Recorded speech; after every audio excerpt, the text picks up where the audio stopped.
Hello friends, welcome to my YouTube channel online learning website. दोस्तों, हम लोग IRB NTPC group D में जो भी प्रीवियस ईयर के क्वेश्चंस पेपर्स हैं उसमें हिस्ट्री के जो क्वेश्चंस हैं उनको डिस्कशन कर रहे हैं। दोस्तों, बात करेंगे नेताओं के उपनाम एवं उनके कथन। रविन्द्रनाथ टैगोर को गुरुदेव की उपाधि किसने दी थी? महात्मा गांधी ने। किस व्यक्ति को सामान्यतः गुरुदेव के नाम से जाना जाता है? रविन्द्रनाथ टैगोर जी को। वो औरत कौन है जिसने स्वतंत्रता के लिए लड़ने के लिए भारतीय महिलाओं की जागृति में एक महत्वपूर्ण भूमिका निभाई और उन्हें भारत की कोकिला के नाम से भी जाना जाता है? सरोजिनी नायडू। फ्रंटियर गांधी के नाम से किसे बुलाया जाता है? खान अब्दुल गफ्फार खान को। किस व्यक्ति को बादशाह के नाम से जाना जाता है? खान अब्दुल गफ्फार खान को। लेडी विद द लैम्प के नाम से किसे जाना जाता है? Florence Nightingale. ऐसे जियो जैसा कि आप आखिरी दिन है, ऐसा सीखो कि आप हमेशा जीवित रहेंगे। यह शब्द किसके द्वारा कहे गए थे? महात्मा गांधी। सहिष्णुता के अभ्यास में उसका दुश्मन ही उसका सबसे अच्छा शिक्षक होता है। यह सब किसने कहा था? दलाई लामा ने। फ्रंटियर गांधी किसे कहा गया था? सी खान अब्दुल गफ्फार खान। किसका उपनाम सीमांत गांधी था? खान अब्दुल गफ्फार खान को फ्रंटियर गांधी, सीमांत गांधी, बादशाह खां, फक ए अफगान आदि नामों से जाना जाता है। वर्ष 1930 से 47 के दौरान कांग्रेस द्वारा चलाई गई सभी राजनीतिक आंदोलनों में इनकी प्रमुख भूमिका रही और उन्होंने लगभग 14 वर्ष जेल बिताए। उन्होंने वर्ष 1987 में भारत रत्न में से सम्मानित किया गया। उस युग को चिन्हित कीजिए जो सम्मिलित नहीं है।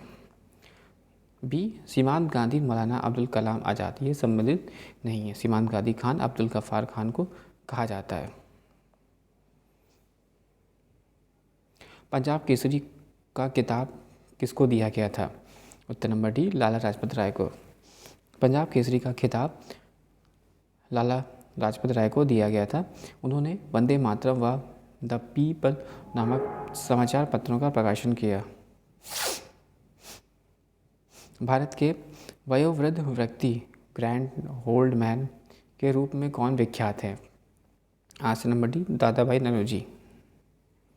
दादा भाई नौरोजी को क्यों वृद्धा नेता के नाम से भी जाना जाता है? यह भारतीय राष्ट्रीय कांग्रेस के 1886, 1893 और 1906 में अध्यक्ष निर्वाचित हुए थे। कर्नाटक गांधी के नाम से प्रसिद्ध स्वतंत्रता सेनानी कौन है? डी हार देकर मंजापा। कर्नाटक को गांधी हार देकर मंजापा को कहते हैं। महात्मा गांधी को सर्वप्रथम राष्ट्रपिता के नाम से संबोधित किसने किया गया था? सी सुभाष चंद्र बोस।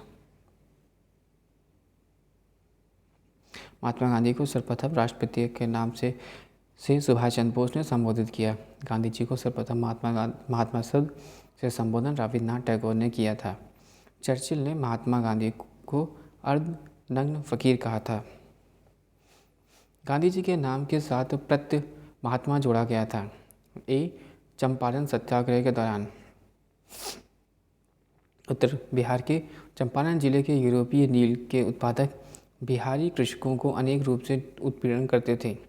इस उत्पीड़न का विरोध गांधी जी ने राजेंद्र प्रसाद की सहायता से किया था। यह घटना 1917 की है। इस सफल आंदोलन के बाद गांधी जी के नाम के साथ महात्मा प्रत्यय जोड़ा गया था।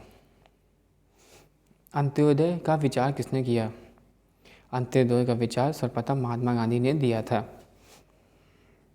निम्नलिखित में किस लेखक ने महात्मा गांधी के विचारों पर गहरा प्रभाव नहीं डाला? D Marcus. गांधी जी पर टॉलस्टॉय।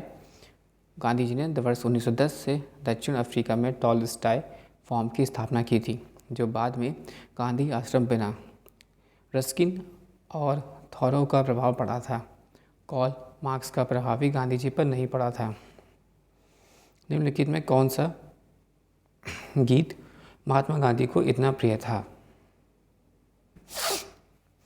इतना प्रिय था कि उन्होंने लिखा था कि वह अकेला गीत मुझे प्रोत्साहन एवं बल देने के में पर्याप्त है। यदि मैं भगवत गीता को भूल जाऊं तो बी, रघुपति राघव राजा राम। महात्मा गांधी ने रघुपति राघव राजा राम के संदर्भ में कहा था कि जब मैं यह गीत गाता हूँ तो मुझे यह गीत प्रोत्साहन एवं बल देने में पर्याप्त ऊर्जा देता है। स्वतंत्र मेरा जन्मसिद्ध अधिकार है, स्वतंत्रता मेरा जन्मसिद्ध अधिकार है और इसे लेकर मैं रहूँगा। यह शब्द किसके थे? सी, लोकमान्य तिलक जी के। स्वतंत्रता मेरा जन्मसिद्ध अधिकार है और मैं इसे लेकर रहूँगा, यह शब्द सबसे पहले बाल गंगाधर तिलक ने दिया था। आराम हराम है, यह प्रसिद्ध कथन किसके संबंधित है? ए, जवाहरलाल नेहरू के। आराम हराम है, यह प्रसिद्ध कथन जवाहरलाल नेहरू का है। भारत में स्वतंत्रता आंदोलन के समय करो या मरो का नारा किसने दिया था? सी, महात्मा गांधी ने। करो या मरो का नारा महात्मा गांधी ने भारत छोड़ो आंदोलन के दौरान किया था। क्वेश्चन नंबर 14, भारत के लिए एकमात्र आशा जनसाधारण से है, उच्च वर्ग शारीरिक एवं नैतिक रूप से मृत है। यह घोषणा किसने की थी? डी, स्वामी विवेकानंद ने। उपरोक्त घोषणा स्वामी विवेकानंद ने की थी। इन्हीं के द्वारा रामकृष्ण मिशन की स्थापना 1897 ईस्वी में की गई थी। किसने कहा था कि भारत को एकजुट होना है और एक बार फिर अपने बल पर से पूरे विश्व पर विजय प्राप्त करनी है? ए, स्वामी विवेकानंद। स्वामी विवेकानंद का जन्म 12 फरवरी 1863 को कलकत्ता, वर्तमान कोलकाता में हुआ।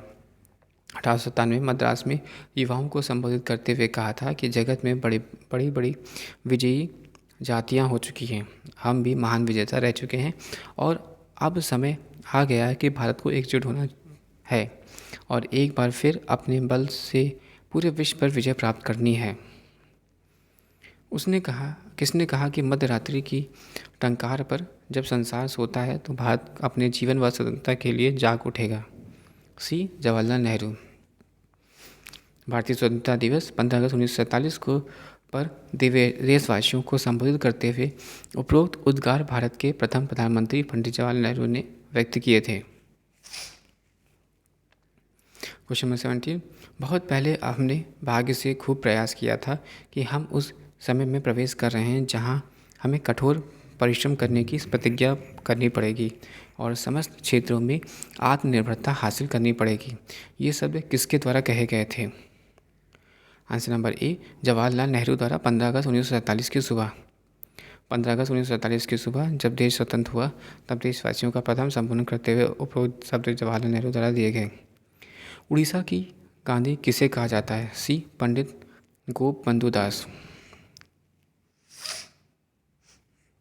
व्याख्या, उड़ीसा की गांधी पंडित गोपबंधु दास को कहा जाता है क्योंकि इन्होंने अलग उड़ीसा राज्य के निर्माण के लिए महत्वपूर्ण भूमिका निभाई थी।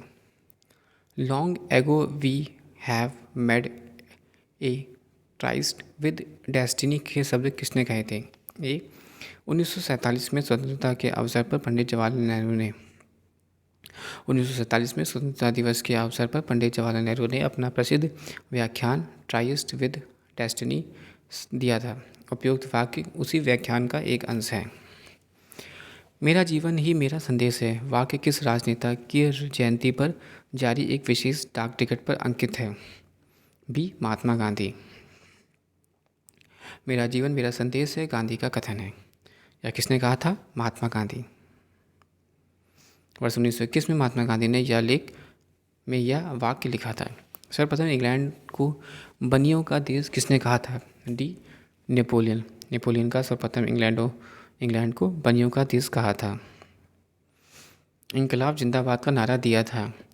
डी, भगत सिंह। इनकलाब जिंदाबाद का नारा भगत सिंह ने दिया था। निम्नलिखित में कौन सा नेता स्वतंत्रता पूर्व देशबंधु के नाम से जाना जाता है? ई, इनमें से कोई नहीं। महान राष्ट्रवादी तथा प्रसिद्ध विधि शास्त्री चित्तरंजन दास को देशबंधु के नाम से जाना जाता है। मोतीलाल नेहरू व अन्य सहयोगियों के साथ इन्होंने वर्ष 1923 में स्वराज पार्टी की स्थापना की थी। क्वेश्चन 25, मेरे शरीर पर पड़ी एक एक लाठी की चोट ब्रिटिश साम्राज्य के ताबूत की एक एक कील सिद्ध होगी। किस नेता ने यह कहा था? बी. लाला लाजपत राय। 30 अक्टूबर 1928 में साइमन कमीशन के विरोध में पुलिस द्वारा गंभीर प्रहार से लाला लाजपत राय घायल हो गए थे। घायल होने के बाद उपरोक्त वाक्य लाला लाजपत राय ने कहा था। दिल्ली चलो नारा किसने दिया था? सी. सुभाष चंद्र बोस। दिल्ली चलो का नारा सुभाष चंद्र बोस ने दिया था। तुम मुझे खून दो मैं तुम्हें आज़ादी दूंगा का नारा भी सुभाष चंद्र बोस ने ही दिया था।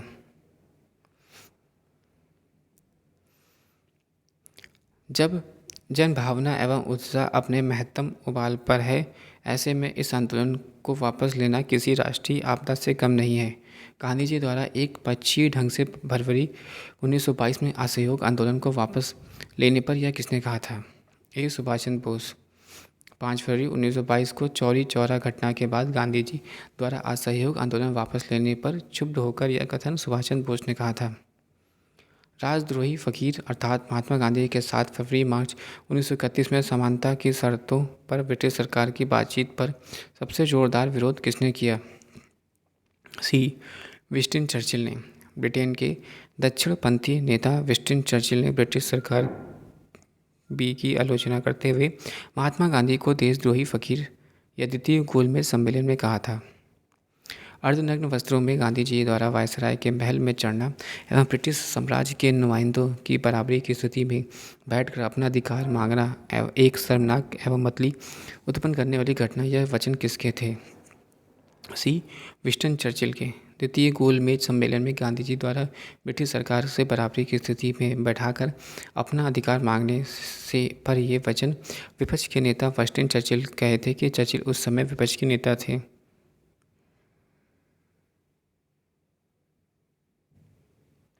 क्वेश्चन नंबर 30, निम्नलिखित में कौन गांधीवाद विचारधारा के अग्रणी प्रतिपादक थे? सी. विनोबा भावे। विनोबा भावे गांधी जी के अनुयायी एवं गांधीवाद विचारधारा के अग्रणी प्रतिपादक थे। इन्होंने वर्ष 1951 में भूदान आंदोलन चलाया था।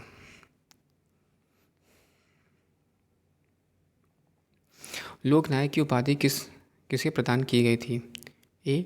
जयप्रकाश नारायण। जयप्रकाश नारायण 1902 से 1969 में भारतीय स्वतंत्रता सेनानी एवं राजनेता थे। उन्होंने वर्ष 1970 में इंदिरा गांधी के विरुद्ध विपक्ष का नेतृत्व करने के लिए जाना जाता है। वे समाज सेवक थे जिन्हें लोकनायक के नाम से भी जाना जाता है। वर्ष 1999 में इन्हें भारत रत्न में से सम्मानित किया गया। भारत को लौह पुरुष किसे कहा जाता है? सी. सरदार वल्लभ भाई पटेल को। सरदार वल्लभ भाई पटेल को भारत का लौह पुरुष कहा जाता है। इन्होंने संपूर्ण रियासतों का एकीकरण भारत में किया।